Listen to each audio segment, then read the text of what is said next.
Same venue, but a very, very different racetrack. Welcome back, ladies and gentlemen, to Daytona International Speedway for round number 9 of the iRacing Stock Car Association ButtKicker Cup Series to the Matric 125. It is going to be a fantastic race today. 35 laps we're getting set to race with about 20-plus stock cars getting set to rumble around this racing facility. My name is Dalton Red Bull. I got Al Kozlowski joining me in the broadcast booth. Al, oh my goodness, from the oval to the road course, both the oval was certainly entertaining. Hopefully, we'll get some more excitement here today on the road course. Well, Nolan, we definitely are going to have some excitement. I don't know how exciting the ending is going to be, like a comparative race to last week or not, but this road course is a totally different animal. These guys are now turning right and left, applying brakes. You know, there's some of them are going to use a clutch. We're going to see stuff, and when we want to see something, let's go ahead, and we're in practice right now. Let's see if we can get a hold of our fastest practice lap here with Jonathan Delaney in a 13 car. Jonathan, you got a copy? Yeah, I got you guys. You guys got me? I can hear you loud and clear, Jonathan. Nolan and I, we're going to sit inside your car, and we want you to take us a couple laps around this track, if you don't mind, and kind of explain to us the ins and outs of this track and what the do's and don't do. Yep. All right. So we're here on the oval section, up in the 4th gear here, approaching this backstretch bus stop, down into 3rd, into 2nd, hit these rumble strips. It's very, very easy to overdrive that bus stop. It's very, very loose, so you gotta be really very, very careful through there. And then we're coming up on the new addition, the chicane, last chicane here, right off of oval turn 4, down into 1st gear. You don't want to hit those yellow turtles, those yellow curbs. If you do, your car is going to go flying, so I would not suggest that. But here we are, across the start-finish line, up into 3rd gear, into 2nd, into 3rd. Get right next to that tire barrier there. Gonna touch these curbs here. Back down into 1st. And you're gonna be really, really careful off exit here. It's really loose. It's really hard to get the power down real fast, so you gotta be real easy. Then we get into this kink. It's 3rd gear. Kind of missed a turn there, but down to the 1st gear here. Run it out to the curb.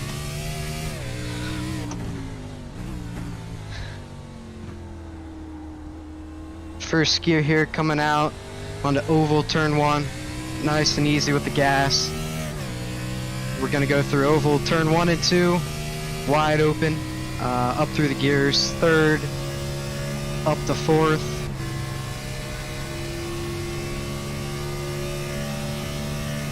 And then hard on the brakes, right at that 3 sign. Through the bus stop. See, it's very, very sketchy. And then enter and turn, oval turn 3, and 3rd gear.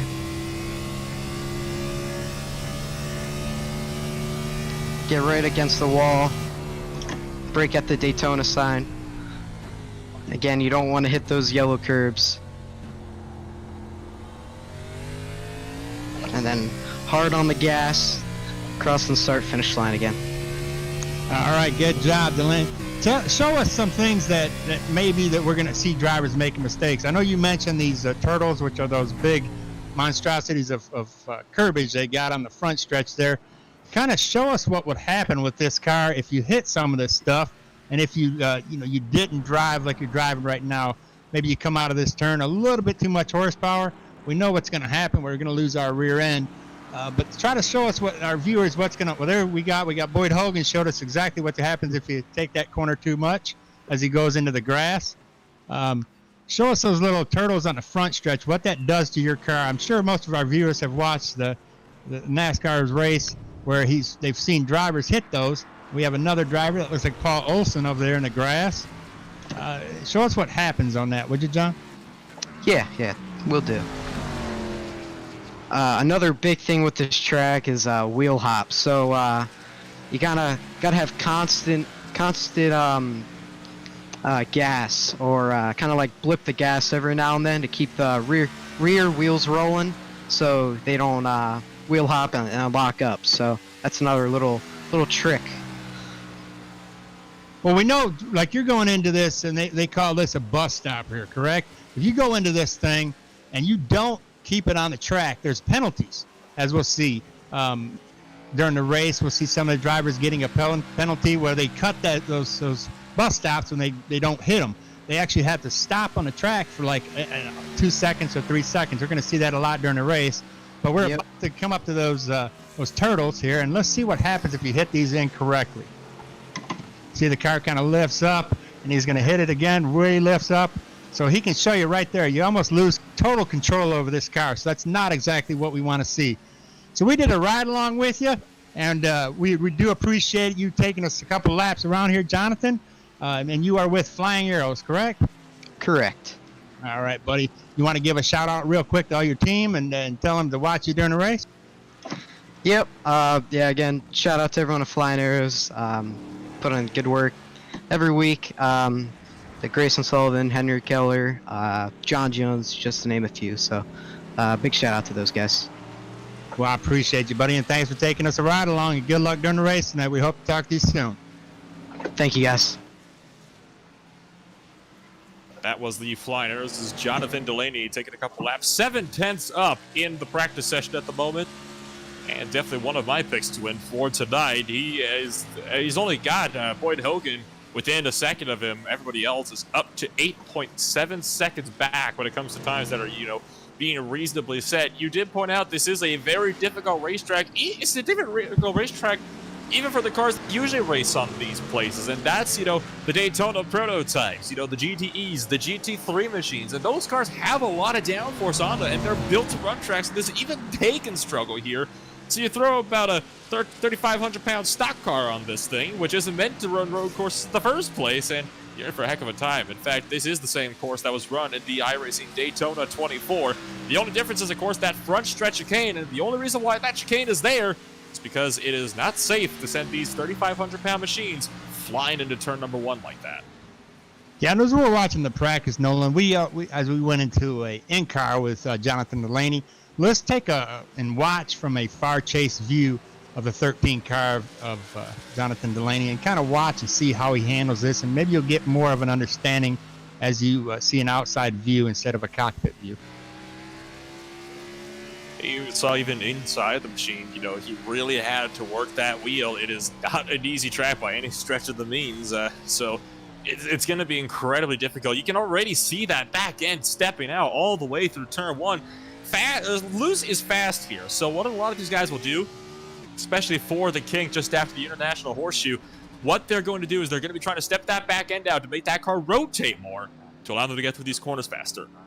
Well, the corners we want to watch is that one that Jonathan just came out of, because that one, as we've seen earlier, Boyd Hogan lost his rear end there.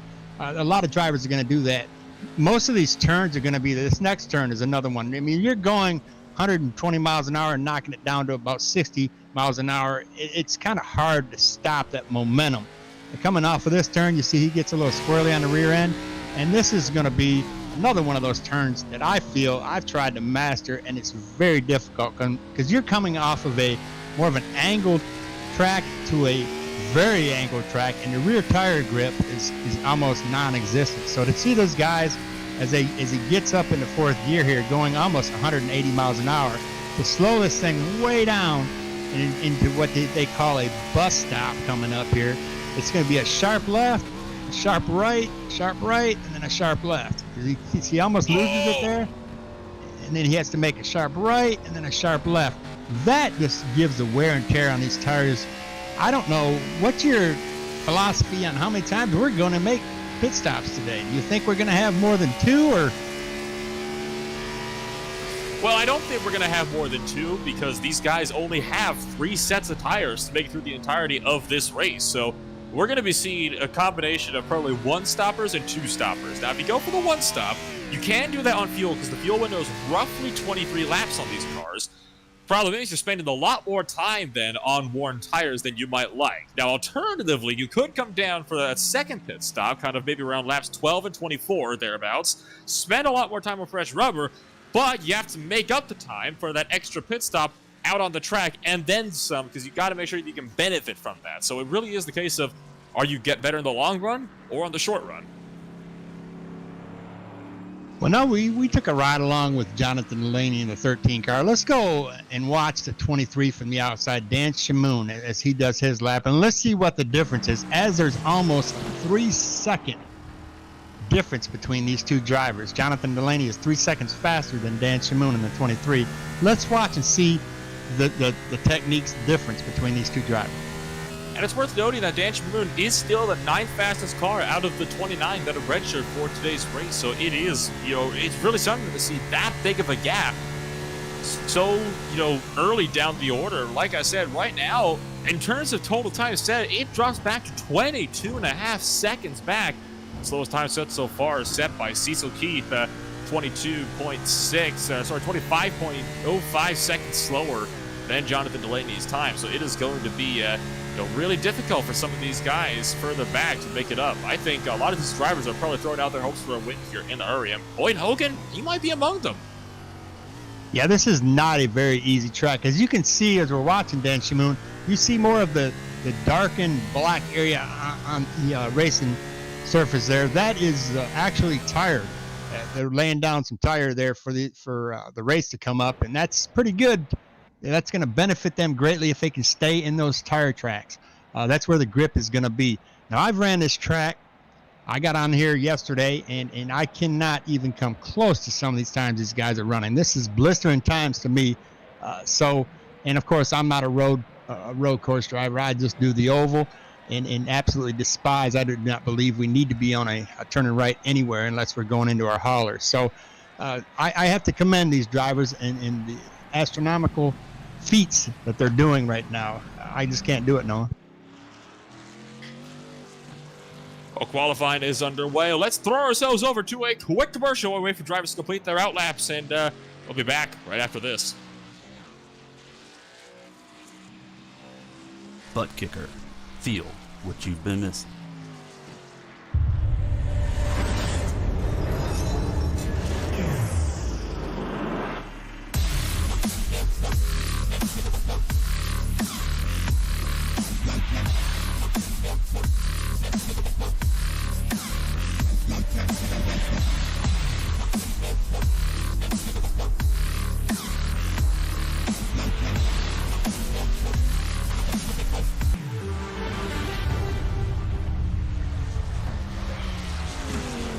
Get yours today at thebuttkicker.com and be sure to use our 20% discount promo code ISCA20.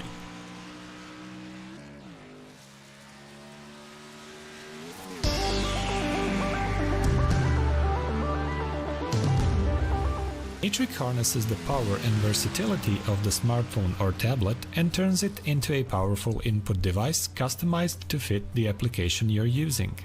Whether you're looking for a remote control for media player, presentation, or immersive game interface with precisely timed macros, Matric has you covered. Visit matricapp.com for details.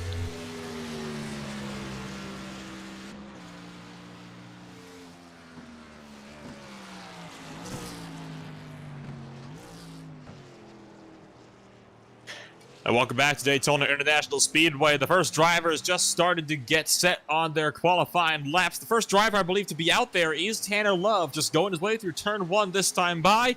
Al, well, usually these guys would get the 2 laps of qualifying. Today, though, they're only going to get 1. There's a 5-minute time limit, and they've spent half of that 5 minutes just going out on their out laps here.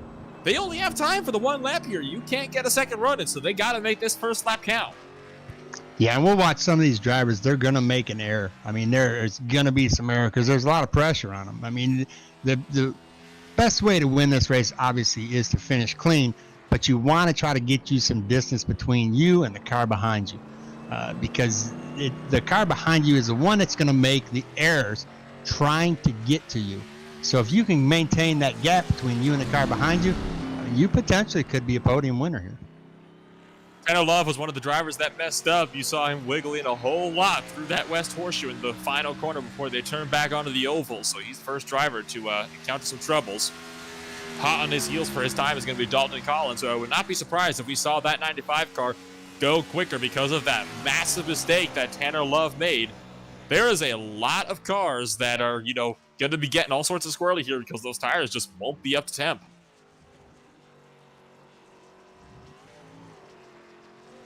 Yeah, Love almost loses it again. Yeah, I It just is the meant wall.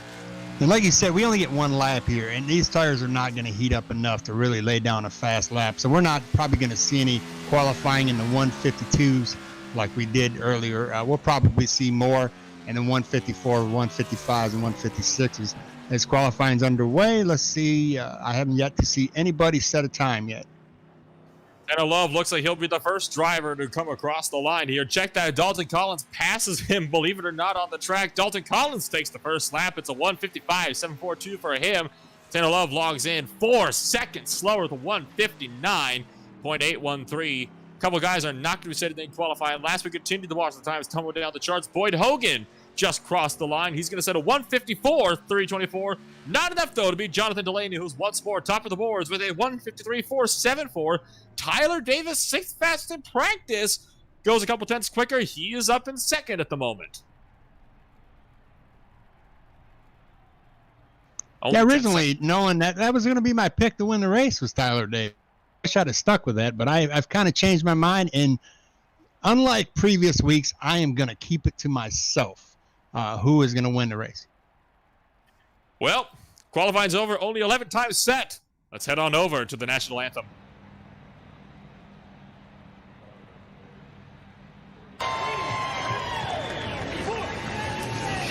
Oh, say, can you see by the dawn's early light what so proudly we hailed at the twilight's last gleaming, whose broad stripes and bright stars through the perilous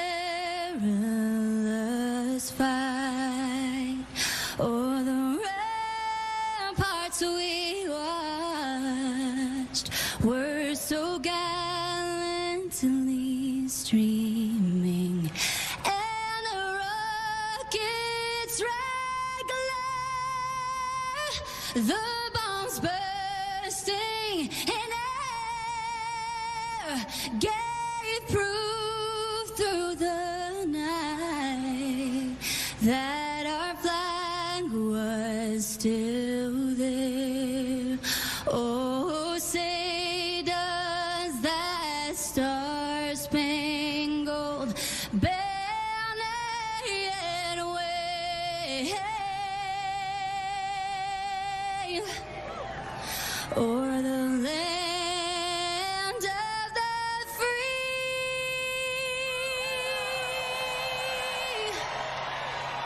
and the home of the brave.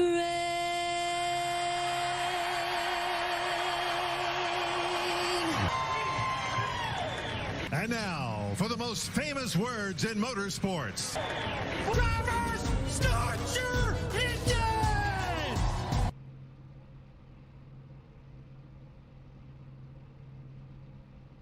Qualifying is over. The national anthem has been sung. The Grand Marshal has given the orders to start those engines. Let's take a swing on down through the started order of today's race. Jonathan Delaney starts on the pole with Tyler Davis beside him on that front row.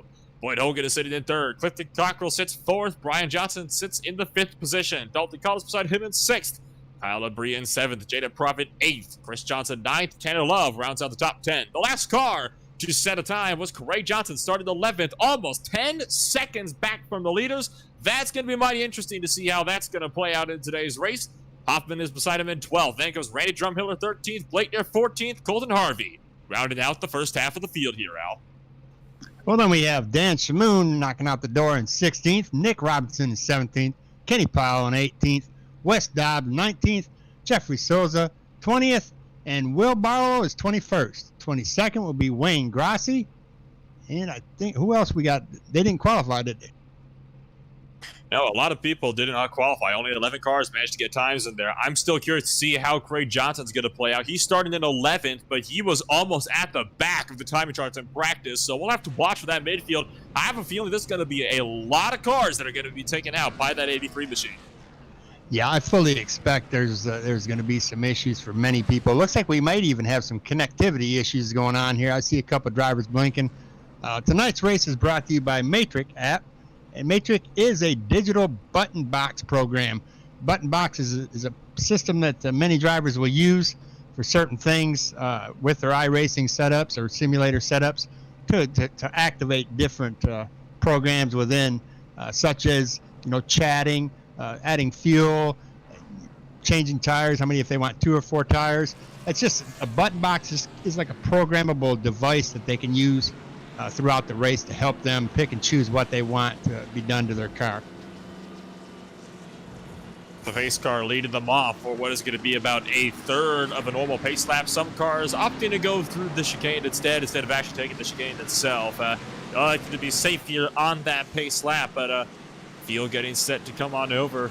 What are your final thoughts here, Al? Real quick here before we take the green flag. It's going to be a very, very, very interesting race, and it could get quite boring at times, but we'll try to jump around and find you the cars that are not going to stay on track, and there are going to be plenty. I do expect to see some of these guys show their talent tonight on the road course. We do have a bunch of different road course racers on here that absolutely love the road course, and some of these guys are just here so they don't get fined. And they're gonna point themselves out here real quick. You're gonna know who wants to be here and who wants to stand a chance to win and who's just here so they don't get fined. Final chicane, Jonathan Delaney, it's all in his hands. Pace cars down a pit road. The field's gonna be checking up here. Green flag drops. Delaney gets on the loud pedal. We're racing once again in Daytona. They're already 3 wide in the midfield coming to the stripe. Down for turn number 1, though. Does Boyd Hogan have anything for that 13 machine? He's going to go for the race lead. So Boyd Hogan in the Reaper Speed Labs machine trying to have a go at that 13 car for the race lead. Does not manage to get anywhere, though. As we exit turn number 1 for the first time today, Jonathan Delaney maintains that lead down to the end of that National Horseshoe. So far, clean for now. Oh, there goes a 4 machine of Brian Johnson right into the grass. Jinx that one up there. Brian Johnson rejoined the track safely. They went 3 wide for brief moments through the horseshoe. Was there contact with that number 4 car is the question. Doesn't look like it. Looks like he just locked it up trying to keep it out of Dalton Collins. And good thing he set that into the grass instead, but he's having to let a lot of cars through that kink here. Single file into the West Horseshoe. Meanwhile, it looks like we're kind of keeping clear of drama for now. A lot of cars trying to make these positions up early on, but apart from that earlier spin, I don't see anybody having any major issues yet. No, it's like the top 3 right here. Oh, it does look like that 3rd place is getting kind of squirrely there. We have David Gervais that just got punted around in the back of the field by Colton Harvey. Gervais tried to cut across him, then he got off the power bit too early, and the 8 car just spun him out on the exit of that West Horseshoe. A little bit of a spin, so apart from that, though, looks like we're still just about clean. Yeah, a lot of the drivers in the back are having a very hard time keeping it actually on the racing surface here. I don't know if they're trying to get new sponsorship from like a lawnmower company or something, but they need to stay off that grass. They will not have any traction there, and they stand a great chance of hitting some tires or a wall.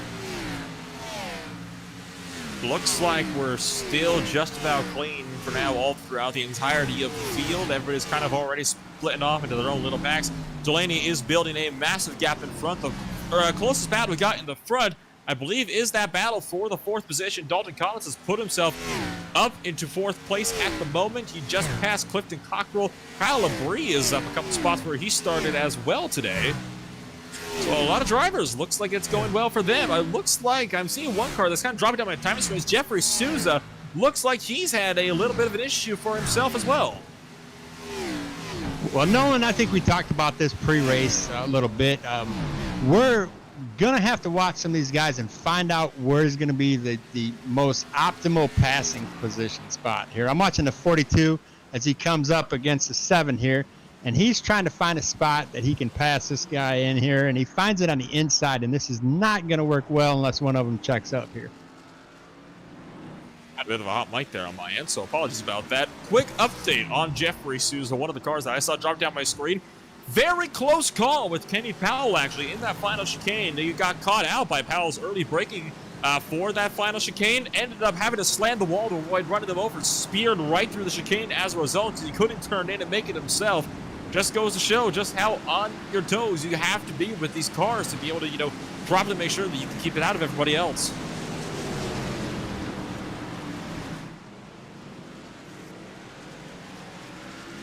Battle looks and I'm watching Randy Drumhiller in that 44 as he's trying to work himself through the field. He started out in 13th position, and somehow he has managed to drop back into 23rd. I don't know if he had a beginning of the race incident or not, but he is starting to work himself back up. Starting to work himself back up indeed. I know a couple guys are looking to, potentially do battle up in front. A couple of those drivers right now are Clayton Hoffman and Blake Deere. They're running really close in their own battle for, I believe, the 9th and 8th positions at the moment. I checked that 9th and 10th at the moment for these two drivers. Nick Robinson has passed both of them. You got a pretty close battle up position just ahead of them as one car, Tanner Love, bails out across the chicane to avoid running over the car that was just in front of him, which I believe was Clayton Hoffman, as a matter of fact. Now, as we watch the front of this field, the 13 of Jonathan Delaney is 2.5 seconds in front of Boyd Hogan. And that may seem on a normal oval track as a huge, huge deficit. However, when you're talking about a road course, that is one minor mishap for Jonathan Delaney for Boyd Hogan to get that lead. That's not that huge of a difference. Oh, absolutely. Road courses definitely play a lot differently, than an oval does. And the smallest mistake on a road course can actually send you careening down the timing charts. I've seen a couple times where drivers have lost 30 seconds by going off corner because you don't have cautions like you would otherwise. Battle is on, though, for positions just at the top 5. Nick Robinson just got past. Clifton Cockrell made that pass into the West Horseshoe. So the battle's from about 4th on back to realistically about the 11th position there. They're all in one massive train right now, and they are all looking to scrap with one another. Yeah, a lot of the drivers back in the 15th, 16th, 17th, 18th position, they're kind of just managing their tires and trying to keep their car clean. They're not trying to push the envelope. They're just trying to get this over with. We're watching Brooks Dirting in the 27 as he comes onto the main track here, and this is where a lot of the passes will happen, is on this main back, I call it a back stretch. Normally it would be turn 2, coming off of turn 2 if you're on the oval track. That's the spot that you want to pass him. Collins just spun it on the exit of that bus stop chicane. Still trying to hang on to the 95. Looks like he's just gotten that settled, but there it is. That one mistake that you don't want to make. Collins made it, and he is now dropped from 5th back to 13th. Yeah, I told you that deficit that you gain by pushing this envelope is not as much as you stand a chance to lose. As you just seen, he was in 4th, and he lost 9 positions. Al Collins has got quite a bit of work ahead of him to try to work his way back up. He's got Chris Johnson right on his tail and trying to, close in that gap even more. But the good news for him is the more these guys in front of him fight, the easier it's going to be for him to catch on up. And that battle from 4th on back to about the 10th position, they are still all very, very close. All of them are running line astern, trying to get themselves sorted. Oh, Blake Deere was just given a tap by Dan Shamoon and is almost going to be spun out by him, as a matter of fact, as well. Yeah, this is not the place to be tapping on anybody's bumper, and the 14 is not going to let him have it too easily. It's with a 114, but Dan Shamoon stays out there, and he ends up with that position. As they're coming up, looks like Clayton Hoffman and the 92 and Jaden Profit are battling in front of Dan Shamoon. Yeah, looks like Viara Hoffman is trying to get past Jaden Profit just ahead of them. Cockrell tried to have a run, and Kyle Labrie couldn't get it done. Hoffman goes up the inside of Profit and moves aside and basically lets him have that position. Now Hoffman's going to be trying to run down that 16 machine of Clifton Cockrell. Remember, when you look at the point standing, Clayton Hoffman is right now sitting 3rd, tied with Jonathan Delaney for the 3rd position. He's right now trying to salvage whatever points he can because I think it's safe to say he is not going to be the one that comes out on top in that tie battle this race. Yeah, this is a very rough one. If you can either win a championship or lose a championship with this race specifically. Wayne Grossi has took his car to the garage and put it on the hauler. He is done for the day. Al Kozlowski there for a brief moment. We'll see if he can't get him back, but the battle's still raging on, indeed. It's one of those cases where we'll be seeing some of these guys that will be duking back and forth throughout the entirety of the race, and I think this battle is going to be one to look for because Hoffman is still trying to climb his way up those positions. Sorry about that. Nolan and I had a little technical difficulty myself. I was watching Jaden Profit as he's battling along, trying to catch, I tell you, that Clayton Hoffman and Clifton Cockrell up there to get him a position. And they're in turn trying to do battle with Kyle Labrie, who's holding both of them up at the moment. Hoffman goes for the inside of Cockrell on the exit of turn 1. Not a good idea to go side by side from the SS, even into the GT car, let alone, you know, one of these stock cars where the slightest mistake means you'll go spearing off and you need all the room in the world to work with. Looks like, though, Hoffman's gotten really patient here. He really has got to find a way past Cockrell. But the problem is, it is so hard to pass in the infield here because the track is so narrow. These cars are so wide. That's part of the trouble when it comes to these guys. Oh, got it one car off. Blake Neer has just gone screaming up, and he has just parked and left the session entirely. He made contact with Dan Shamoon again. We might need to get a look at a replay of that one again to show you what happened there.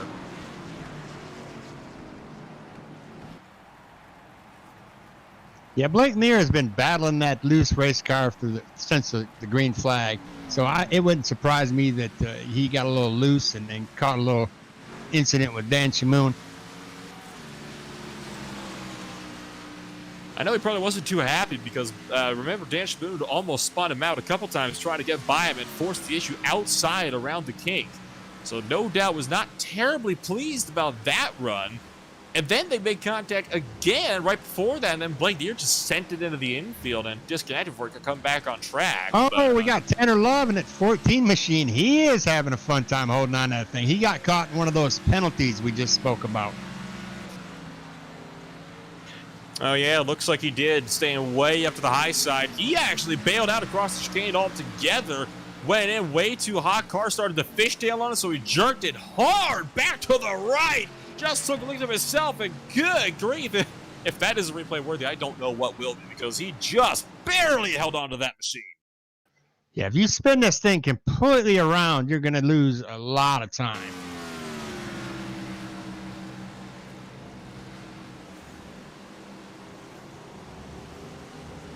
It's a very close call there for Tanner Love. Last time by through that bus stop chicane. That is one of the most difficult corners here on this racetrack. Meanwhile, Dan Shamoon trying to have a dive here on Clifton Cockrell. Gets that position nice and easy into the International Horseshoe. Trying to reel in Jaden Profit now, but Shamoon overcooks it on the exit a little bit. Up front, there's another close battle. Hoffman has reeled in Kyle Labrie in the 92 car. Oh my goodness, and locks it up in an effort to get by him. Looks like he might overshoot the corner. Labrie trying to come back. Yeah, you can tell there'll be smoke coming from these tires, and that's not the tires themselves, that are brakes. And when they lock it up, and that is going to be okay for maybe 1 or 2 laps, but eventually you lock that up, those brakes are going to give out on you. And who says stock cars on the road course aren't entertaining? No, and I am raising my hand. Well, Kyle Labrie is going to have a fun time trying to run down Clayton Hoffman down. I don't think he'll be able to get there, though. I think Hoffman's going to run away with this one, but Labrie really closes in. Oh, he's lost the back end, and he's off the course in the bus stop chicane, and he's going to lose a ton of spots now. Loses out spots to Shamoon, Profit, Cockrell, Johnson, and more. Oh, nearly wipes out Collins and Love as they were battling trying to get through as well. That's when I talk about patience. I say that every week after week after week. You have to have patience driving these cars. And Kyle didn't have patience. He got a little upset. Clayton Hoffman maybe gave him a little bumper right there to get a pass. So he tried to return that favor, and it ended up costing him roughly about 5 positions, maybe 6 positions. He went from 5th all the way back to, I think he's going to end up 11th or 12th. Now it's going to be a lot further than that, I'm afraid. Try 13th. Yeah, so patience. I mean, you'll come a time, if you just wait it out, let everybody use their equipment up, you'll be able to get by them. You've got to have a lot of patience, and the drivers that have the patience are going to be the ones that are very successful. As we come to the front of this field, now the gap between first and second has grown by almost 10 seconds. And Boyd Hogan just lost second place to Tyler Davis because in that West Horseshoe, Boyd Hogan just had a terrible corner, overshot the entry, got the back end, stepped out as well, and Davis was able to say thank you very much and sweep right through to pick up the second podium position. Yeah, in our 4th place, Nick Robinson is our biggest mover of the race right now. He has moved from 17th up to 4th in a matter of 7 laps. So let's keep an eye on that 71 car, Nick Robinson. He may end up on that podium. He's going to have to hope for Boyd Hogan to mess up a little bit more. There's still about a second and a half separating the two of them, but the gap is closing so much. Boyd Hogan is really struggling with this car here. Could this be the race where Boyd Hogan's lead is finally, in the points, is finally usurped, because he's about 20 points up in the points lead right now for the ButtKicker Cup Series in the first round of, or the first season of 2021. Potentially promise for him, baby, in that championship battle. As long as Boyd can keep that car on the track and not park it in the garage, he should be just fine. He can finish probably anywhere in the top 15 and still maintain that lead. So he just needs to calm it down a little bit and finish this race.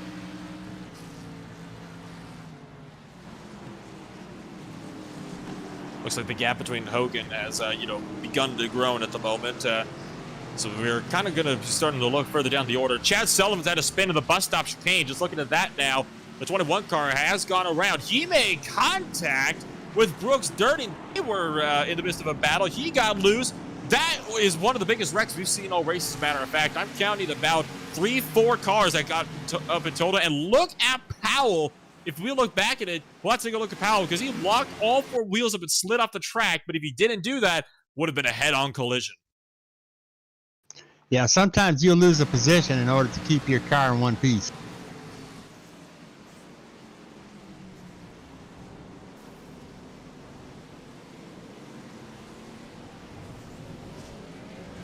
Again, those little mistakes, they will cost you. They will cost you severely, in these types of races. And yeah, it was a close call for Kenny for sure. So no doubt he's probably going to need a change of race shorts at the end of this one. Yeah, this track this iRacing is nothing different than the real NASCAR. I mean, you could be up there. We've seen in the real race many times. We just witnessed it just this past weekend. I believe we had 2 friends there that ended their friendship. Well, Kenny Powell is he can't keep that thing on the track, because he's going to go off and hit the wall at 24 machine. But did he? Yeah, he made a heck of a problem there. He's going to have a lot of front end damage. He's going to have to bring that thing into the pits. Oh, that was through the kink as well. That's one of the fastest corners in the infield section. He missed the apex. That's a corner where if you don't hit that apex, you're in for a world of trouble. He missed the apex. Yeah, all 4 tires off, and he tried to brake on the grass, and that's not going to work for you. Gosh, that was a hard hit into the barrier, wasn't it? So yeah, he's going to have to bring that in. That's got a lot of damage, and that's going to, I don't know about overheating or anything, but that's going to cause a lot of problems. We're seeing the 71 of Nick Robinson. He is right on the bumper of Boyd Hogan. He wants to take 3rd position. Yeah, looks like Robinson got a good couple corners here on that 71 machine, and he's now all up the chuff of Boyd Hogan, trying to find a way to get up there. It still is difficult to pass, though. I think he might have to rely on Hogan making one more mistake, but right now, that gap hovering at about half a second, give or take. Yeah, as you watch these drivers get extremely loose, and at this track, loose is fast. If they're not loose, they're not fast. You watch Boyd Hogan, looks like he just drifts around that corner there. So he's hauling the mail. He is indeed. Robinson looking for the inside, taking a much tighter line as they exit back out onto the oval into NASCAR 1. Trying to get that draft. You can't get a little bit of draft down these straightaways with these cars. And right now, Robinson is trying to, pull all of the draft he possibly can from the back end of that 96 to reel him in. Gap is down to a quarter of a second now as we throw ourselves in for the bus stop chicane again. Will both drivers make it through clean? It's so easy to make mistakes. They both make mistakes. Hogan still sliding. Robinson manages to correct him. He's going to try to go for the inside. Hogan blocks. Robinson's going to get to the inside, though, for 3. Yeah, I didn't think that was going to end well at all there. They're both fighting and battling like that. That was some heck of good driving from Boyd Hogan and Nick Robinson.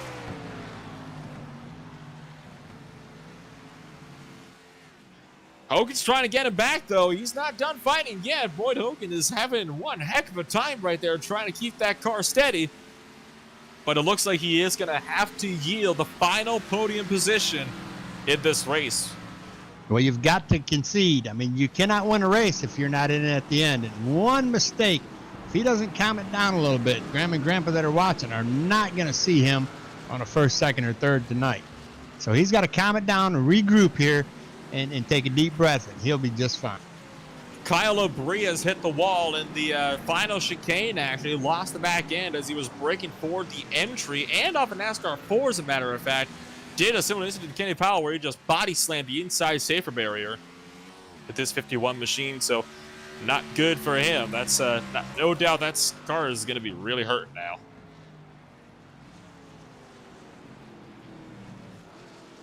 As I'm watching this race, I can visually recognize spots on this track where I've actually had either my motor coach or my personal car on. I mean, I've driven inside the Daytona International Speedway infield many times, and I recognize a lot of these little areas here, and it's kind of weird to see a race cars running around on here. It's one of those places where, you know, it's a bit of an interesting situation because I know a lot of the, a lot of oval road course hybrids get a lot of flack for being, uninspired and everything like that. But honestly, this is one of the best road course oval hybrids that you can find in the world of motorsports. I mean, I think it's the only roval, I guess you could say, in the world that has a fully sanctioned IMSA 24-hour race, which is, it's honestly quite a feat to think about it, how this is a road course oval combination that they race a lot of different tracks here. You've got, heads up before I get to that, Wes Dobbs has had a major issue, spun out of 16th, self-spun all by himself in the 42 machine, and he was just all sorts of in the grass. He's got now David Gervais coming up on him and blocks Gervais from getting through around the right side. Yeah, Nolan, I give a lot. Gervais in the wall! I don't know if you saw that, Al, but David Gervais tried to go around the outside and got on side for his braking point, overshot and just nosed into the tire barriers. Yeah, he's done for the day. You can count that 5-car cook. He is done for the day. He's got excessive damage on the front of that car. That is so unfortunate for Gervais, who's not having a good time here. Dalton Collins comes down to pit road. As I was saying, though, you got a lot of different types of racing here. You obviously got, the NASCAR, you got ARCA. You've also then got to make sure that you get yourself sorted with some good old IMSA road course racing. You then got motorcycle cars that race. You got touring cars that race. You even have Supercross that races here with a temporary course in the infield about once a year. Like, it is truly amazing how many different types of racing you can fit into one venue. Yeah, this track right here is the Mega Motorsports track. It's definitely got a lot of different abilities inside of it. And as I watch this road course, many folks that will be watching this tonight will think to themselves, well, it's easy. I mean, what these guys are doing is fairly easy.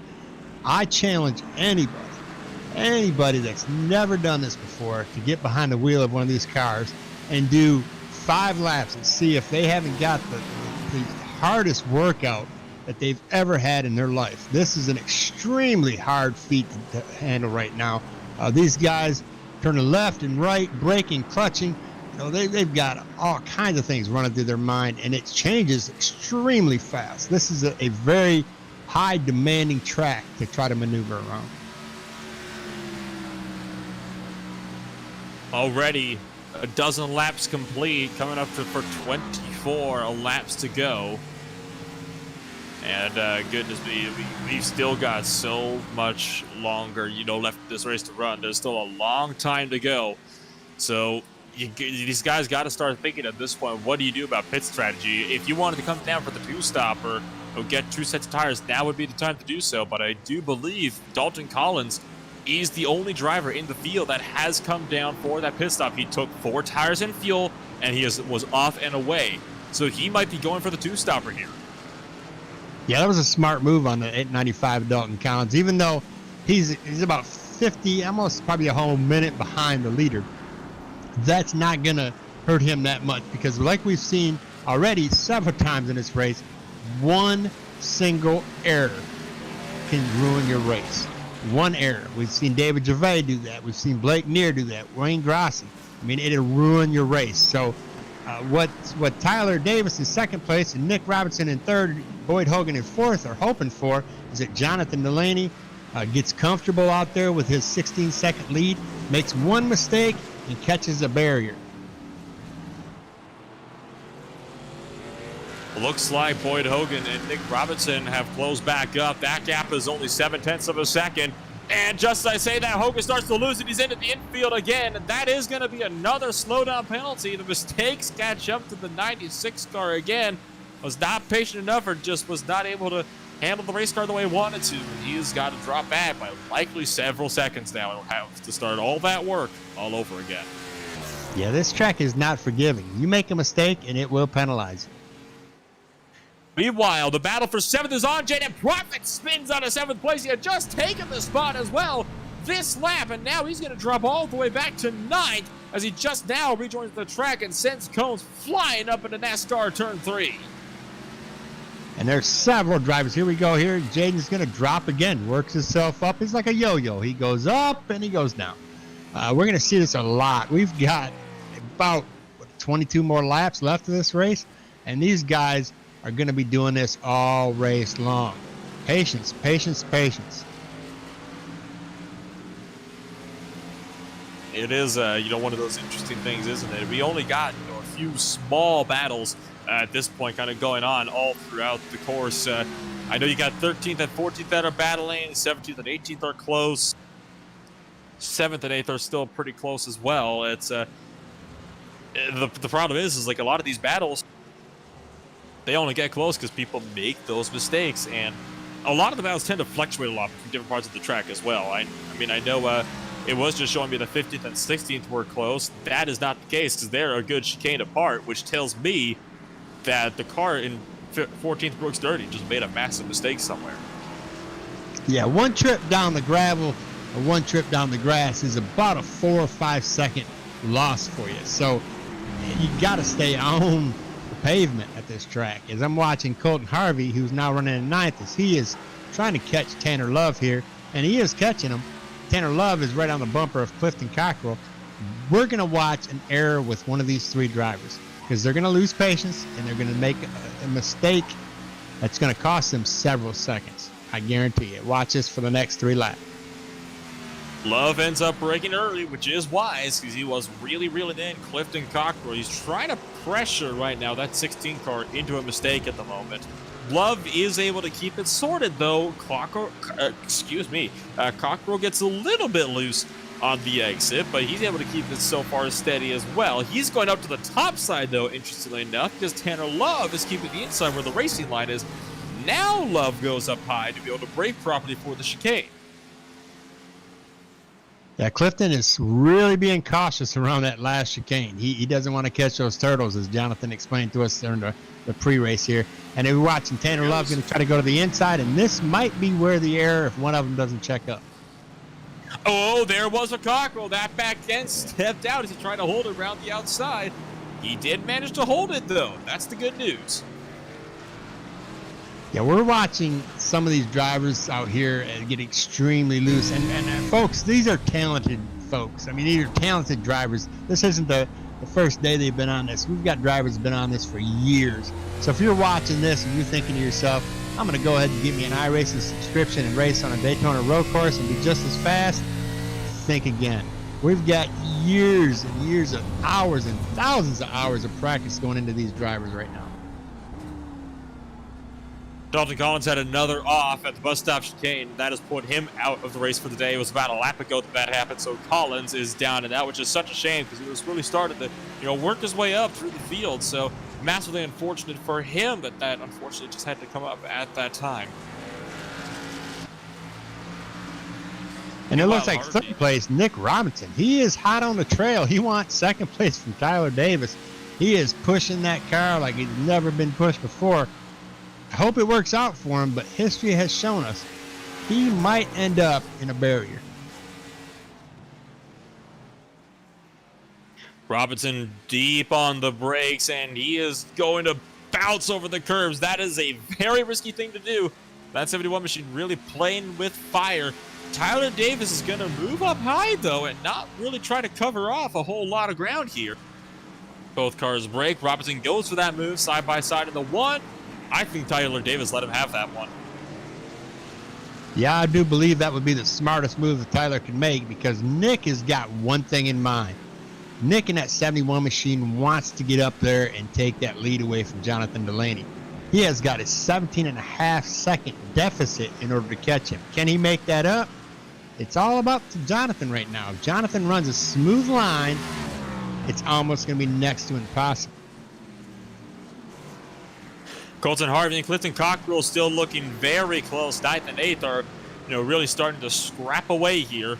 And that is Paul Olsen that just moved aside there in that 43 machine you saw, letting these guys, have their positions, letting them have their fight.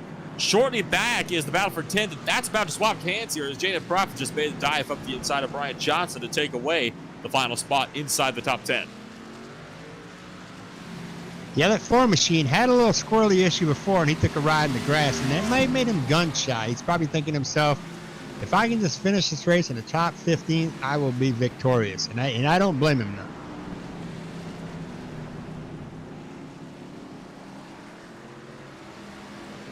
A lot of the battles kind of starting to kind of even out. I know second place is closed in a little bit here. We can look up front of that. Davis has lost a bit of time here to Nick Robinson, but it looks like Robinson is still... Robinson has lost time to Davis, excuse me, and it does look, though, like Davis is trying to, just kind of play this on easy street. He's trying to make sure that he can at least secure himself a podium, because that would be huge for Davis, because I think he has yet to get one. They're catching Cecil Keith, though, at a very bad time. You don't want to catch one of these slapped cars in the middle of a chicane like that. Yeah, we only have 19 drivers out of this field. We already have about roughly 10 cars that are a lap or more down right now. And once you get a lap down here, there's only localized cautions. And what I mean by localized is if there's a wreck in one of these chicanes or something like that, they'll throw a caution in that general area for the other drivers. It won't be the whole field will get that caution. So once you get a lap down here, you're pretty much stuck a lap down. The only way you could get a full course yellow here is if there's some sort of, extremely major track blocks that takes up just about the entirety of the racing surface. Colton Harvey is in pit road.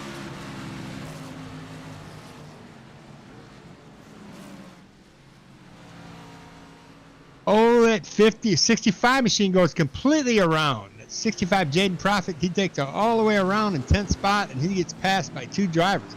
Again, that's what I explained to you earlier. One mistake would cost you 4, 5, 6, 7 positions. And this actually gives us a good chance, because that happened under braking that spin. It was down in turn 1. This actually gives us a chance to touch on something that really Delaney didn't mention a whole lot. Turn 1 is one of the most difficult corners you can have on this road course, because you got to remember, these are cars that don't like braking in general, remember. They much less like braking in a corner. You got to remember, these guys are not just braking while turning, they're also braking while turning over an apron transition as well. It is about the worst you could possibly get. Even GT cars, which are built for that sort of thing, struggle to do that. So when you get these cars around here and they do the same thing, it shows you just how hard it is to keep these cars on the track. Yeah, you definitely do not want to be on the brakes while trying to turn at the same time. You'll get what's commonly called a push. Those tires, they're not moving at all, so all they're doing is skidding across the surface, and it will not turn. So you definitely do not want to be on the brakes as you're turning. You want to hit your brakes before you turn, let off, maybe drag them a little bit, but you want to keep those wheels rolling in order to be able to turn that car. Alternatively, your back wheels could also lock up as a result of this one, from the stress being put on them, and you can find the back end coming around. And that is exactly what happened to that driver, the 65, Jaden Prophet, in that wreck. His back tires started to lock up and just swung around on him. Clayton Hoffman and Nick Robinson are both in pit road at the moment, so it looks like the pit window is very much open. We're about at the halfway point here. We're 17 laps down, only 19 to go. Well, I think it's a perfect time to go ahead and give us some sponsor recognition and run a commercial. How about you, Nolan? I think that sounds like a fine idea. Let's take a couple minutes here to thank those guys that turned the lights on for us, and we'll be right back. ButtKicker. Feel what you've been missing.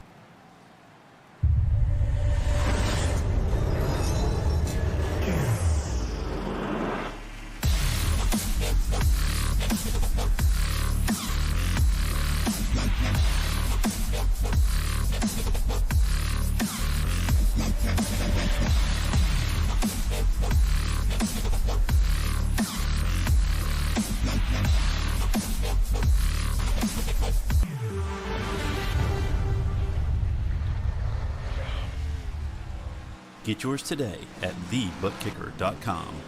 And be sure to use our 20% discount promo code ISCA20.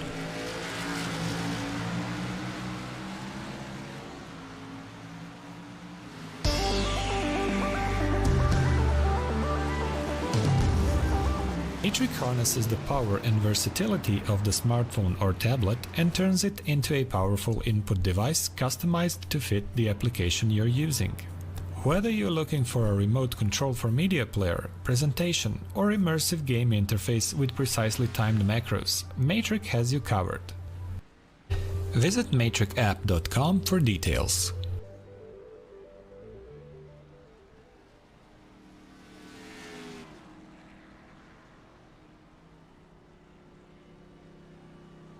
You're watching David Gervais right now on pit road, and it was a massively unfortunate thing that happened to Gervais because he beached his car in the final chicane during that commercial break. We're trying to go back, find a replay for you now. I think we're just now going to be able to take a look at it, but you're going to watch here as he slams the brakes trying to get into that last chicane, tags it inside wall, blows the motor, then tries to turn back out by going over the sausage curves. But now we get to another hazard with those curves. The fact that you can beach your car, that's exactly what he did. He got the chassis, rode up onto it, and no tires were on the ground. He had to tow it to pit road. Yeah, you do not. That's the quickest way to end your race. If you are done racing, all you have to do is go ahead and make a sharp, catch a barrier, catch a wall or something, and your race is done. And you also on the replay, a couple cars going evasive. I believe that was Delaney, maybe, that I think I just saw on the live picture here on my YouTube feed, just sliding through as well in the midst of all that. So a couple guys having close calls with that. But I think, Al, that we can chalk that up to send that into iRacing's highlights for their not top 10 highlights of the month, I'm afraid. We're just watching these guys. They've got tires. Everybody's pretty much pitted right now except for Colton Cockrell. We got Brian Johnson, Randy Drumhiller, Brooks Dirtling, Justin Belmonte, Greg Wachinski, and Chad Sullivan are all on older tires. And let's see how those older tires fare with these newer tires.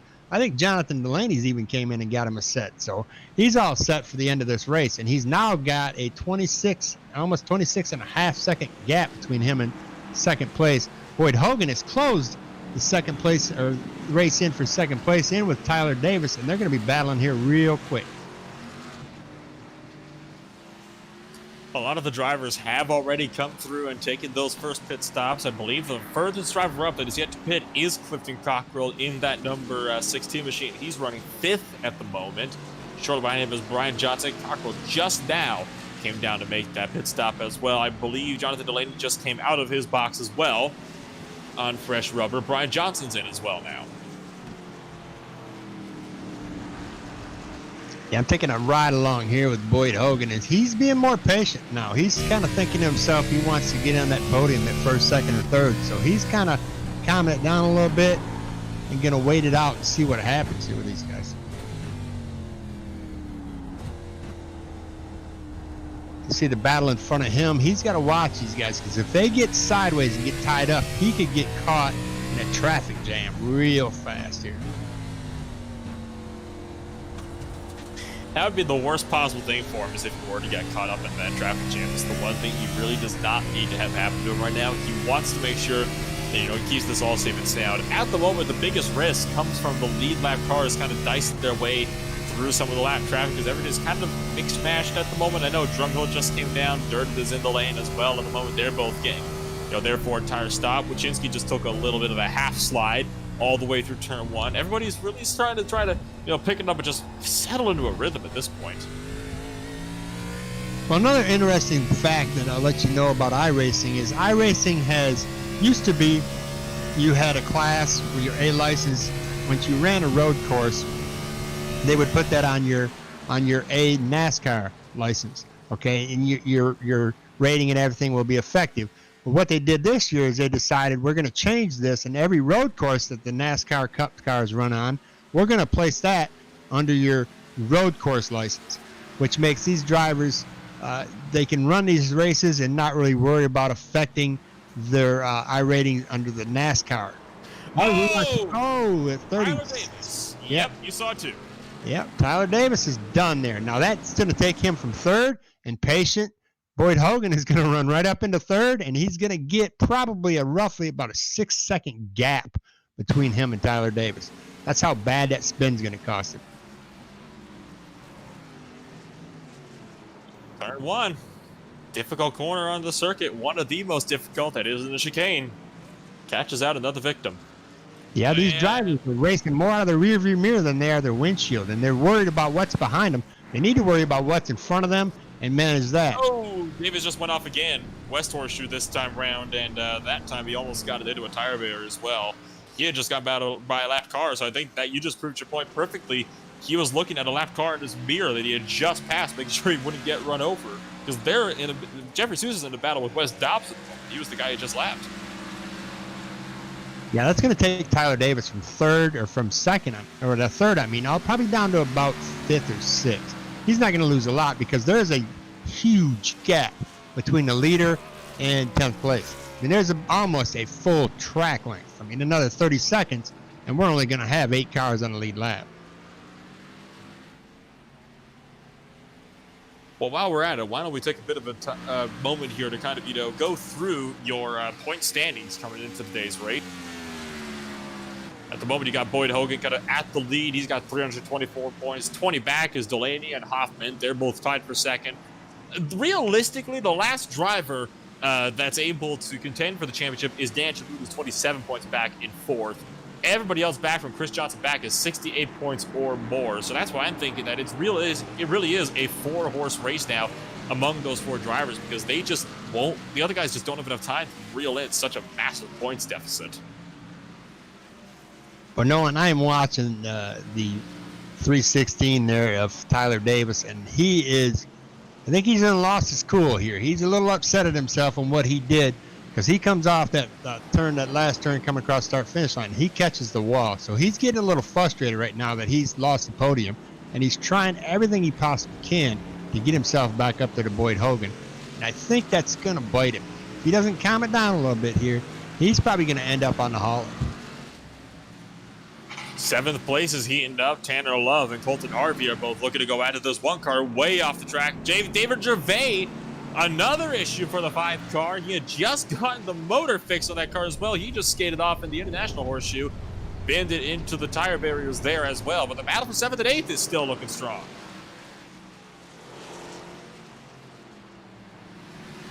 Yeah, Tanner wants a piece of that Colton Harvey in that 8 machine there. He is definitely... Oh, that's not 8th, is it? In front of Tanner? No, that is 7th, as a matter of fact. Tanner's in 8th.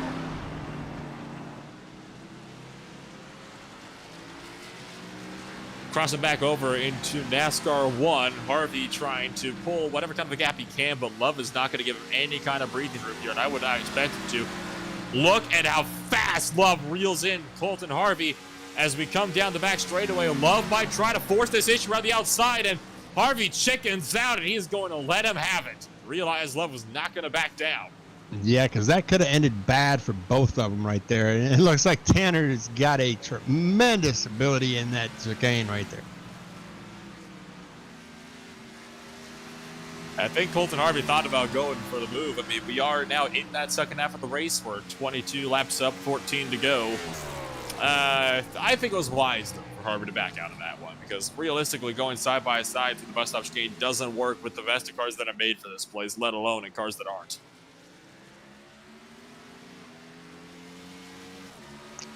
And up towards the lead here, Jonathan Delaney he's still got a 16, almost 17-second gap between Nick Robinson in second, and about 9 seconds back is your 3rd place right now, and that's Boyd Hogan. And another 8 seconds behind Boyd Hogan is Tyler Davis. And about 6 seconds back from Tyler Davis is Clayton Hoffman. And then we have Dan Shamoon, who's about 4 seconds behind Clayton Hoffman.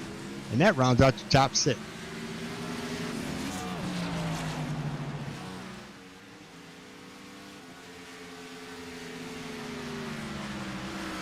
It's going to be interesting. Yeah, we're getting towards... The further we get on this, the more frustrated these drivers got. Everybody's got fresh tires now. They're on 4 laps worth of tires. We got one of them in the grass back there. I just seen Tanner Love just pass somebody in the grass. That's Gervais. David Gervais again into the grass. And was this another incident of driver error, or did he get punted around? I'm looking way back. Happened almost 2 laps ago. And yeah, same mistake he made at the International Horseshoe. Went in too hot and, went into the tires. At this point, I'm surprised Gervais is even running out here still. He's 6 laps down.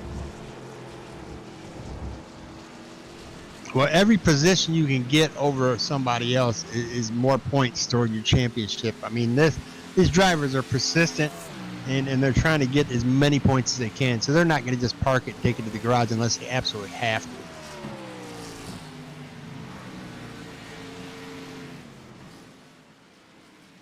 Not a lot of battles going on at the moment. A lot of these guys have kind of, begun to space on out into their own individual packs. I believe the closest battle we got on tracks is between 13th and 14th between Brandon Drumhiller and Brooks Dirty.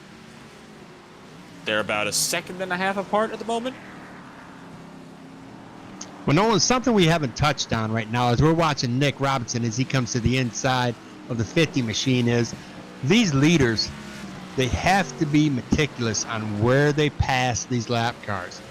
One mistake, I mean, obviously these drivers, they do not want to go a lap down, so they're going to do everything they can to stay in front of that leader in order to prevent them from going a lap down. So one mistake that lap car makes could cause a lead lap car an issue. That's where we get into the point of, where do you want to catch these lap cars? Obviously, the most opportune moment would be in the straights from NASCAR 1 all the way to the bus stop, and from NASCAR 3 to the chicane up front, and then from that chicane down to turn 1 across the front. Because realistically, you're going to have a hard time getting by lap traffic anywhere else.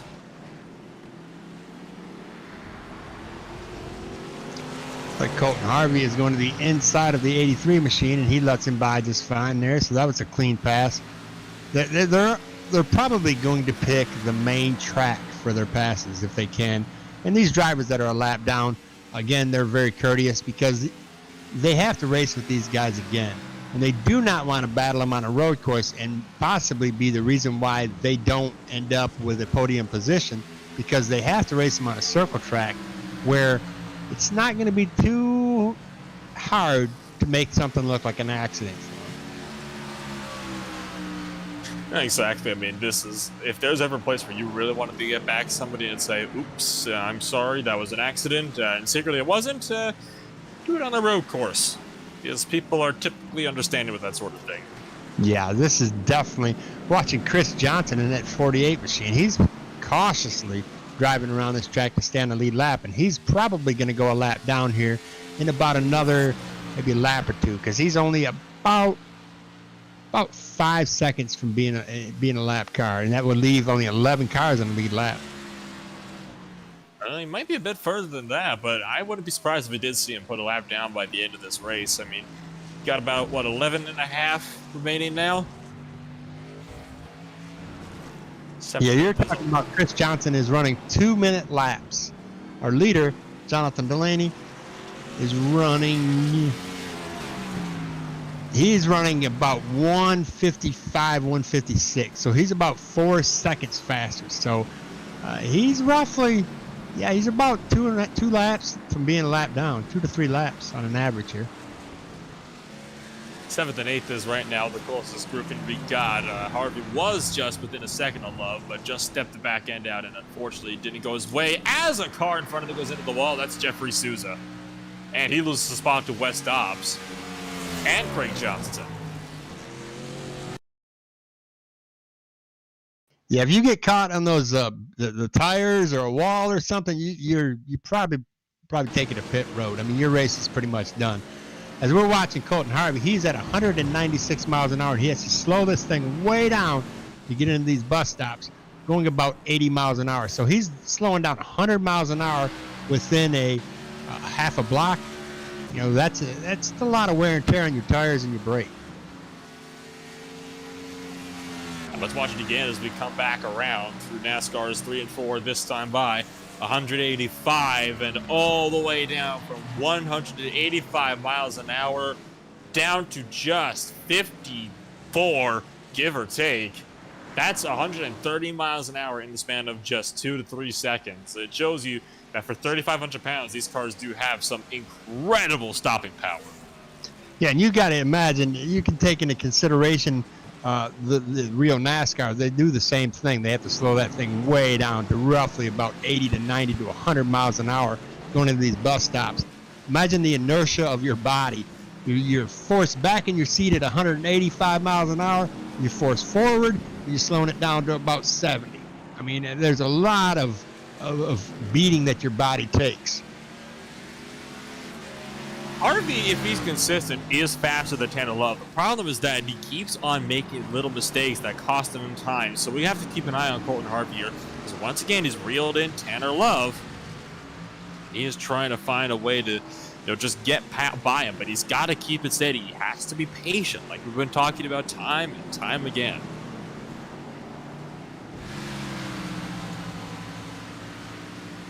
Yeah, if you don't have patience, you're going to be racing your way right back into a hauler.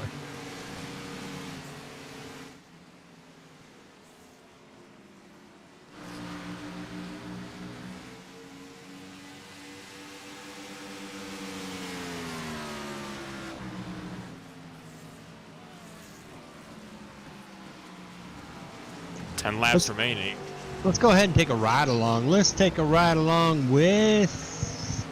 let's see who we're going to pick. Let's take a ride along with Colton Harvey.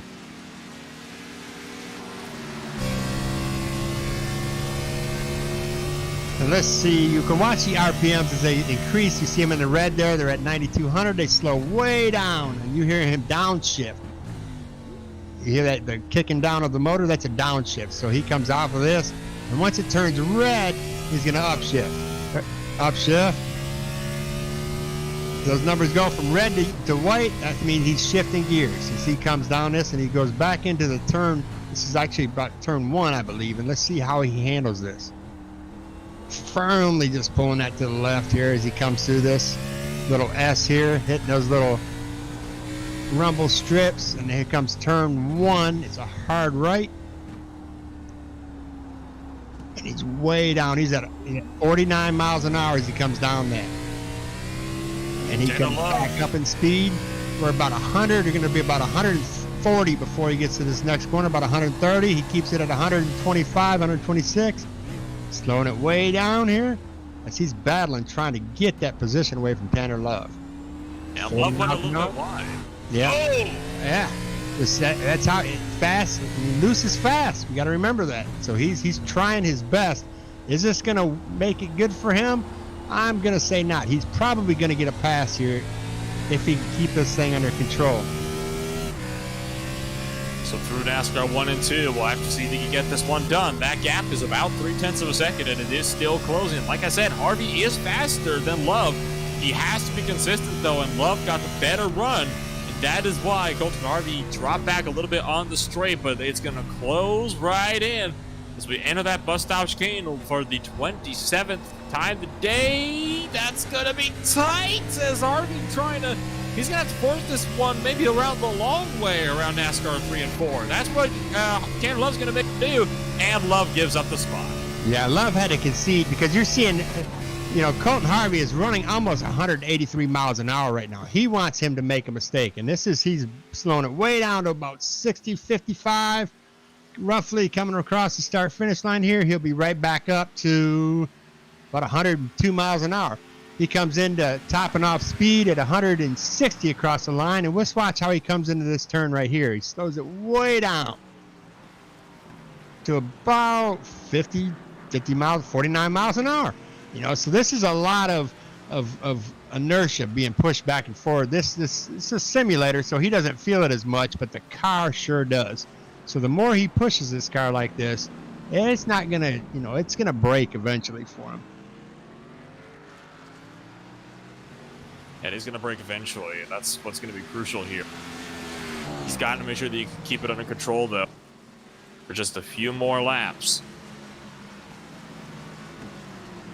Yeah, he's got roughly about 9 laps left in this race. As we watch him get squirrely. Watch his speed. If you see his speed, it's going to be down there to your left-hand corner. you watch him, he gets about 50 miles an hour coming around this turn, and then watch how he gets on this track. He'll be going roughly almost 200 miles an hour before he has to turn left again.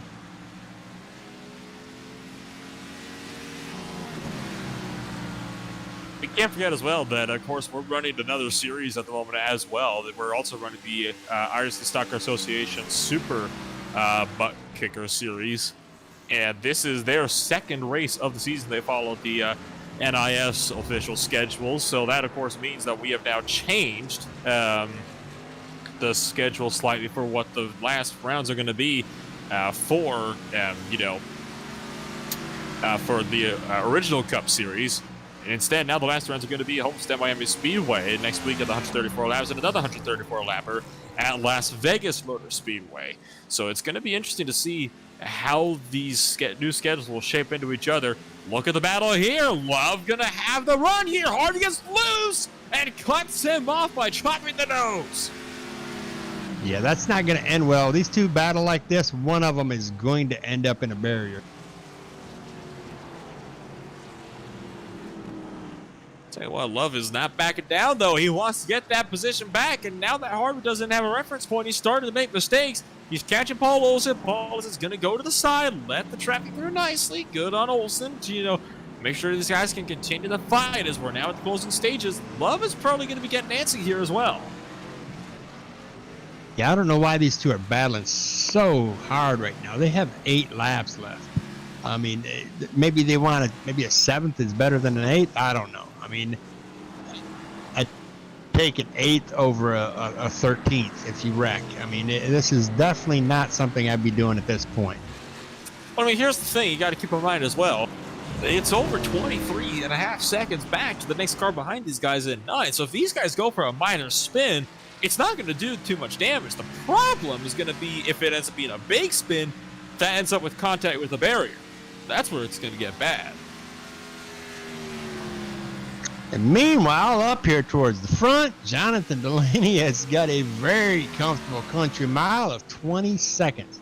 All Jonathan has to do now is keep his stuff together. I mean, he doesn't have to race anybody. He has to avoid all these lap cars, and he has an easy walk away with a win. Oh, absolutely. It's going to be a very, very easy walk-off for Jonathan Delaney at this point, and he will be able to reel in Boyd Hogan by quite a bit here, as Hogan is only down in 3rd, but there is a bigger points gap between 1st and 2nd than there is between 2nd and 3rd. It's going to be interesting to see how the points shape up going into the penultimate round after this week. I don't think it's going to be like last season, though, where Hogan wraps this one up in the second-to-last race. Yeah, but in order for Boyd Hogan in that 96 machine to keep himself where he is in 3rd spot, he needs to kind of calm it down a little bit and not worry about Tyler Davis behind him, who is only about 8 seconds behind him. Because that 8 seconds can be caught up extremely fast. If Boyd Hogan makes one error, he goes into the grass, he'll lose that 3rd spot. That's a podium position, and he needs that pretty bad in order to maintain that huge gap that he's got presently in the points championship.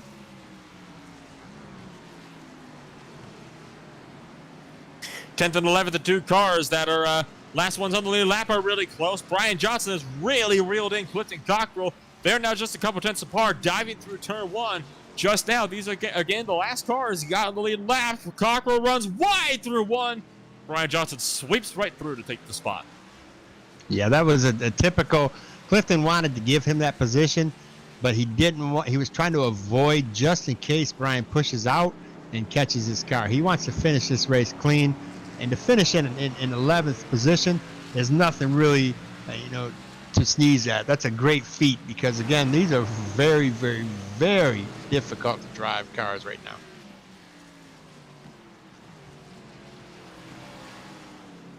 And Brian Johnson has been incredibly smooth so far. He has made sure that he can nail every one of these corners perfectly. Cockrell is if anything, it's Cockrell that's been the one that's been struggling, just a little bit on these ones, trying to get something to work. He's still stepping that back end down, and that is causing him to, miss those very crucial corners.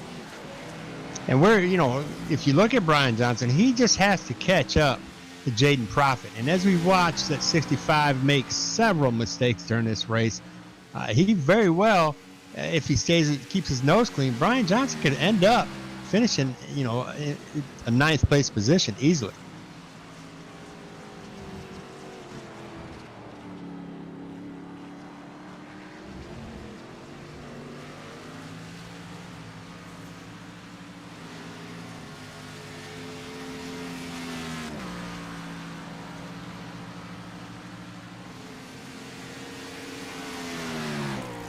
We hear some chat in there with Nick Robinson and another driver. They're talking about their equipment, and they're mentioning that they've got the new Fanatec, probably the V3 pedals, that have really put a toll on them. I mean, those pedals, I mean, are more realistic comparative to the real thing than anything, and it's probably really wearing out their calves.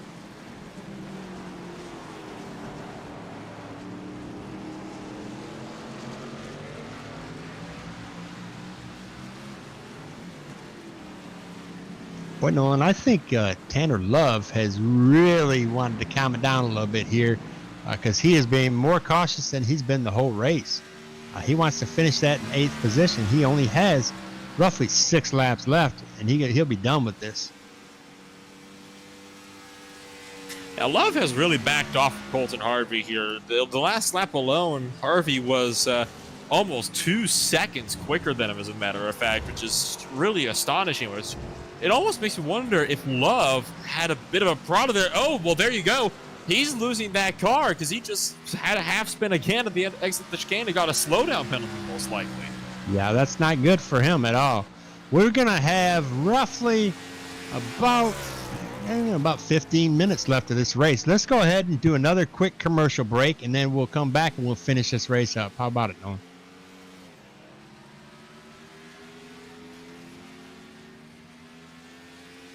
ButtKicker. Feel what you've been missing.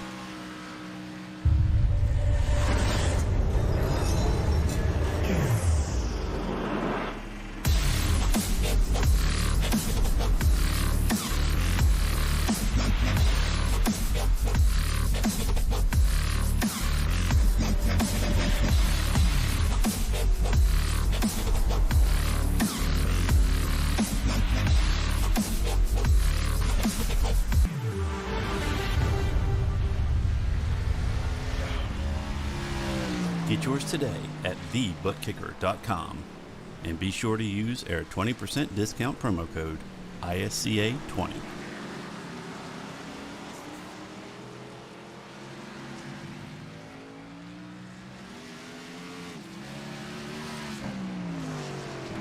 Under 5 laps to go here at Daytona International Speedway. To recap, Jonathan Delaney has put on a clinic for these drivers, 22.5 seconds, and still growing that lead. Boyd Hogan is sitting in 3rd, Davis 4th, Hoffman 5th, Shamoon 6th, Colton 7th, 10-11 8th, Jada Prophet 9th, Brian Johnson, Clifton Cockrell round out cars on the lead lap. 11 out of the 29 cars that started this are on the lead lap still. And it looks like Clifton Cockrell is going to easily take that position back from Brian Johnson, as Brian Johnson does the atypical ride in the grass. So that just takes Brian right out of 10th position and moves him right back down into 11th. So that's one of those, you just wait for a driver to make a mistake like Clifton Cockrell did, it will happen. That battle's not over yet, though. Johnson could still come back and potentially get this spot secure. The only question is, will they be caught by the leaders before that? You got to remember, the lead, they're just now going into that bus stop chicane. Delaney is halfway down the backstretch. So there is a small possibility he could catch him. I don't think it's going to be enough that they have to worry about him, but it is there. Yeah, at this point, I think if I was Clifton Cockrell or Brian Johnson, I would definitely let the leader have it and just take my position, because even though you finish a lap down, you still finish in 10th or 11th. Now, the thing is, they don't have to move aside for the leader if they're battling amongst themselves. At the end of the day, it is, primarily up to the leader to try to find a way through clean. They don't have to move aside for him if they're battling each other. Now, I think they're going to take that battle with each other priority over moving aside for a car that's lapping them. They very well could. I mean, I don't think that's kind of sportsmanship-like, but I mean, they very well could. Oh, well, Johnson just caught himself there in the middle of that little SS there, right by the pit wall. 2 tires clipped the sand, and that car started to hook right. He managed to hang on to it, though, so good on him for managing to do that, but it got close there for a moment.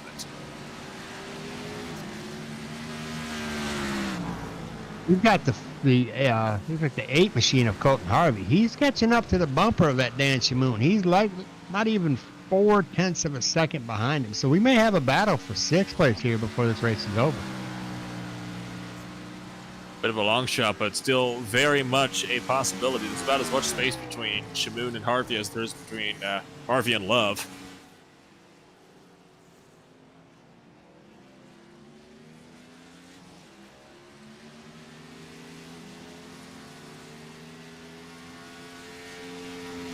Coming up now for what will be 2 laps remaining this time by for your race leader, who is just now entering the backstretch once again.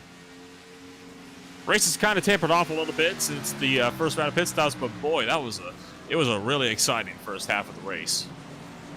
Yeah, I'm watching the leader, Jonathan Delaney, catch up to looks like 11th place Brian Johnson. He's got them on his radar. Let's see if he can cleanly pass them. He's only about 0.2 of a second behind him.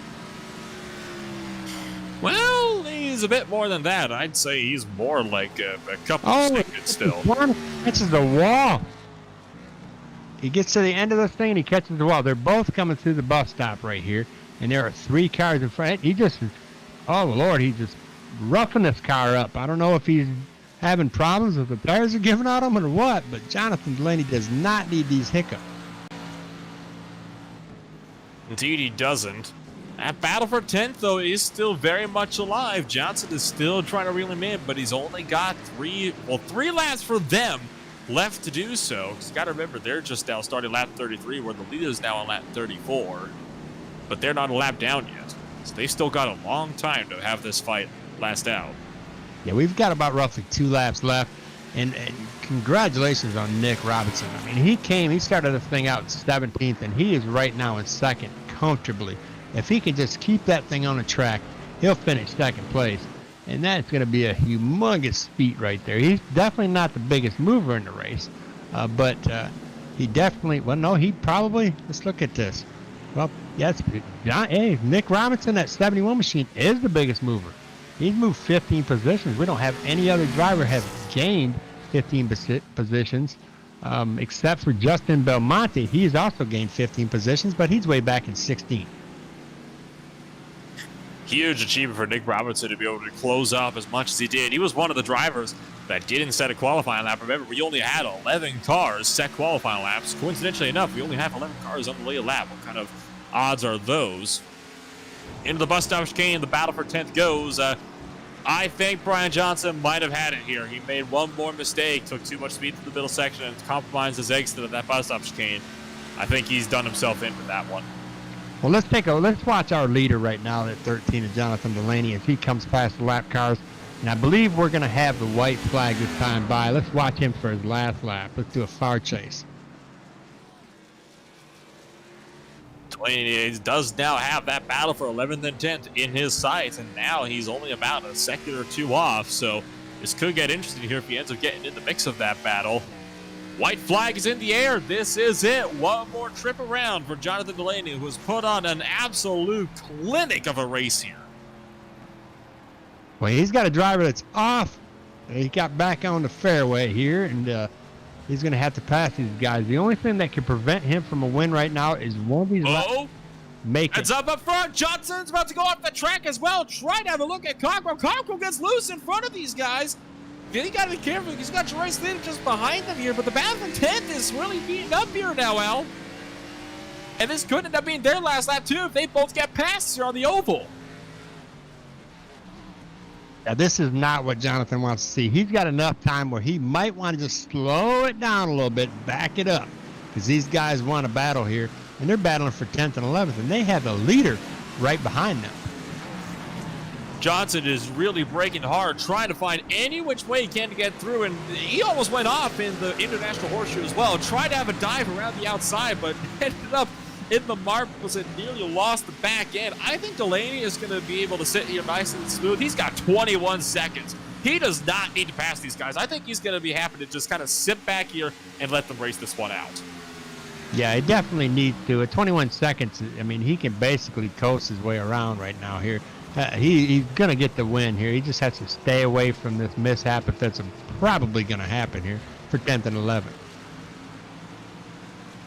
Take a quick glance back now. We'll break away from that battle for 10th as right now, Jonathan Delaney rounding his way through the final set of corners off of NASCAR turn number 4. It has been a clinic here for Jonathan Delaney, who has done such a phenomenal job all race long. Just has to negotiate one more chicane, and he's going to be all safe and sound on the exit. Ladies and gentlemen, give a round of applause for Jonathan Delaney, who takes victory here at Daytona and already starts to do his burnouts across the line.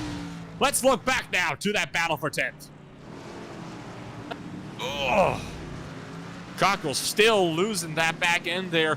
Johnson is really fighting hard to them. This is one of the closest battles he got on the track right now. Johnson has the dive into turn number 1. He slides wide though. Johnson goes off the track. Cockrell's spinning it as well though. Just up the road. Who can get control first? I do believe Cockrell is going to take this. Unless Brian pulls off a magic trick here, he's not going to end up with that position.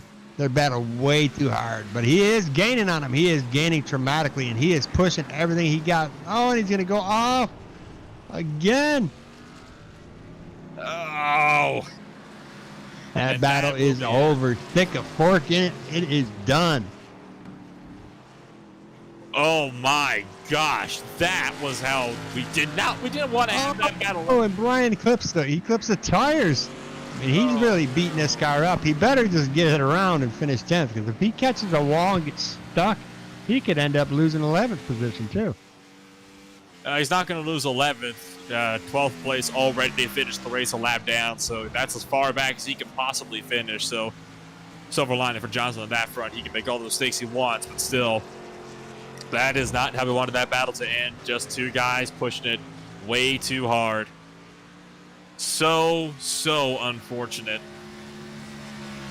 Well, that was a great race. We have the winner, Jonathan Delaney, in that 13 machine.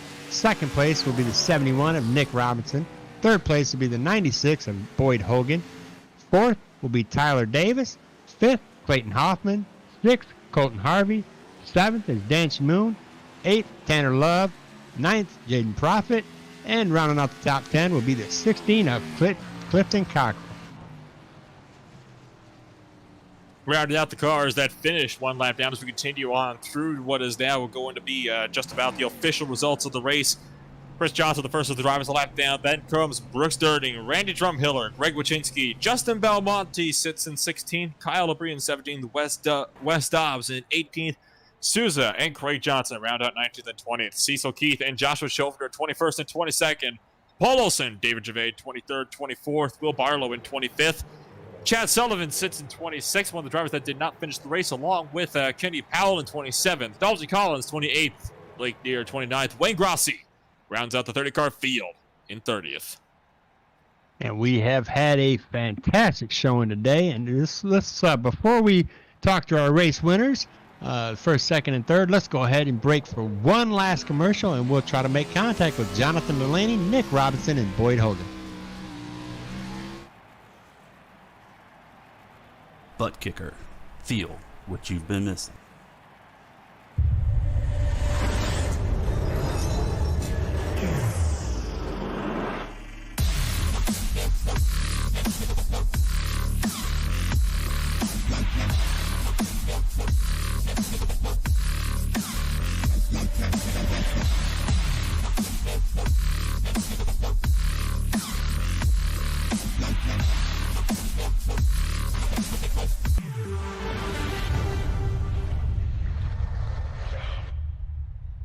Get yours today at TheButtKicker.com and be sure to use our 20% discount promo code ISCA20.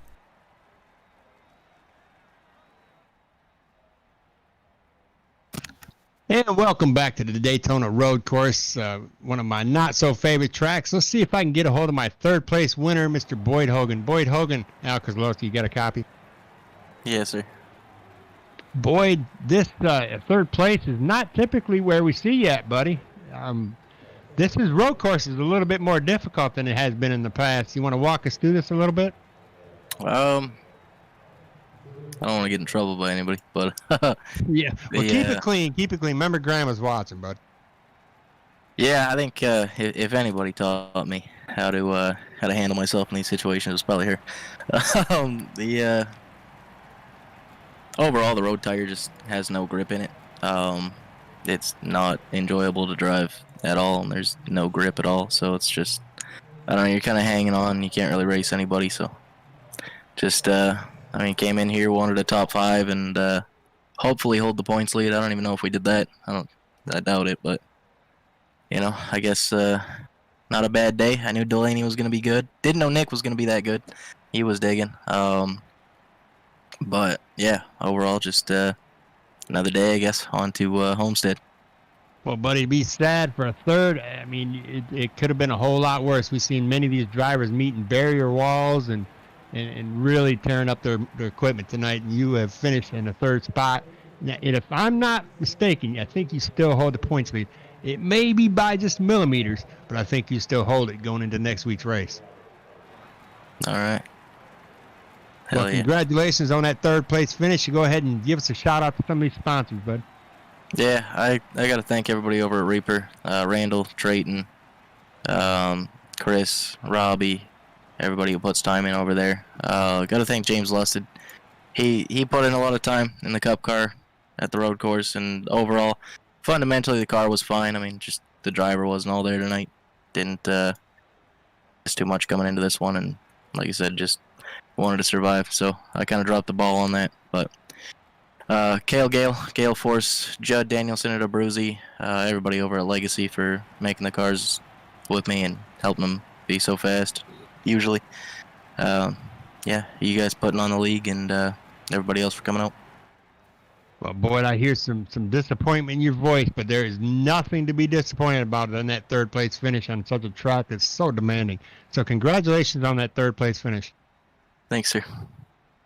Let's see if we can get a hold of our second place 71 car of Mr. Nick Robinson. Mr. Nick Robinson now, because Kozlowski in the booth. You got a copy? Yes, sir. Got you loud and clear. Mr. Nick, welcome to a podium conversation. How are you doing tonight, bud? I'm doing good. It was a really good run. You're telling me you came from 17th position to finish this monster out in second place. Walk us through that. Yeah, the first couple of laps are probably the sketchiest, even though it's the fastest the cars are, just trying to maneuver through everyone. And then once we got into the top 5, it was kind of just riding there. And I have to agree with Boyd on just how difficult it is to run these cars and actually race each other. It's more of survival at these tracks, but just to be able to get up there with the setup that we had, we didn't really work on it too much. I gotta thank Chris James and Souza ERG for getting me in these cars. It's been a blast. I got you. During the race, did we hear something about pedals? Did you have some issues with Fanatec or? Yeah, I had a set of Logitech G27 pedals. I had them since they were brand new, so they're probably a good 10 to 11 years old, and they died, so I had to get a new set of pedals. So I went with some Fanatec V3s because that's what everyone tells me to go with, and I don't have them set up in anything. It's just on some carpet, and about halfway through the race they had slid back about 1.5 feet, and I fixed that during the pit stop. But it's pretty difficult to drive it when you're holding it with 1 foot. But it got through it. It's cool. Yeah, they definitely are a top grade set of pedals there. You just definitely want to have them mounted permanently. Well, congratulations on that second place finish there. That was a tremendous feat and very exciting to watch. You got any sponsors you want to give a shout out to? Yeah, I want to thank my dad and my mama for watching me race and stuff. I gotta thank Souza and Chris James, like I said earlier, because I never was big into into the Cup cars, and they told me that I really needed to try it, that they felt like I could get some speed out of it, and they've been helping me get lines and figure out how to race these cars, and they gave me the opportunity of running with y'all. Y'all have a really great group of drivers, really fast drivers that I really feel like I learn a lot from just watching them and riding, around the track with them. So just got to thank, y'all for hosting the league. Well, you certainly are a fast learner, and we look forward to seeing you back in hopefully victory lane in the next couple of weeks and back on this podium conversation with me once again. Congratulations, Nick, on that second place finish. Thank you. Well, let's see if we can get a hold of Jonathan getting the job done Delaney. Jonathan, you got a copy? Yes, I got Yao. Well, Jonathan, we get to talk again. You just took us a ride along this, right? When we were doing our practices, and then you went out and you, as Nolan says it, you put on a clinic. You took everybody to school and showed them how to do this. Was it as easy as you made it look? Not at all. Like both Boyd and Nick were saying, the package and road tire combined here is terrible. There's no grip after 3 laps, and you just gotta baby it around the track and somehow still be fast. So it's very, very weird kind of combination stuff. I just have no words for like how weird it is, and it just sucks. So, but I kind of figured something out a little bit. I know Nick was pretty fast there on the long run, so I was definitely looking out for him. So, well, I know I've heard Boyd mention this before in the past, that loose is fast. Is that what this was at this track? I don't know. It depends. I'd say on the tighter side after a long run, but you're loose no matter what here. No matter what you do, you're gonna be loose. So. Well, you put on a very good show for us tonight, and we kind of worried at the end there when we seen 10th and 11th battling in front of you that they were going to get tied up together. Were you worried about that? Not really. I was just going to let them race. I knew they were really close. I didn't want to ruin their race for 10th. So I kind of just backed off a little bit. I knew I had a little bit of gap, a pretty big gap to Nick, so I just let him race it out. Towards the end there, Jonathan, we seen something that we haven't seen before, and that was that sideways across the start-finish line. Is that like a signature for you, or is that just a road course race finish? No, it's just a road course race finish. I thought mix it up a little bit. Definitely was great. Let's go ahead and thank some sponsors and give some shout-outs to the folks that got you this win tonight. Of course. So I thank everyone at Flying Arrows, Grayson Sullivan, Henry Keller, John Jones, just to name a few of them. See, Mom and Dad, you guys for broadcasting, appreciate it. It's always fun to go back and watch. Kenny for putting this league on. It's awesome. I have fun week in, week out. And yeah, that's all I got. Well, Jonathan, I know you're pretty worn out. This was a very high demanding track. Congratulations on that first place finish, and we can't wait to see you next week. Thank you, Al. Well, that's going to conclude this wonderful venture we had down Daytona's road course. A bunch of rights, lefts, braking, wrecking. It's been a lot of excitement, and some have enjoyed this race, and some of us haven't enjoyed this race. Stay tuned, and we look forward to watching all these professional drivers on the track again next week. Thanks for watching. My name's Al Kozlowski, and thank you, Nolan Rempel, for being my sidekick. Have a good night.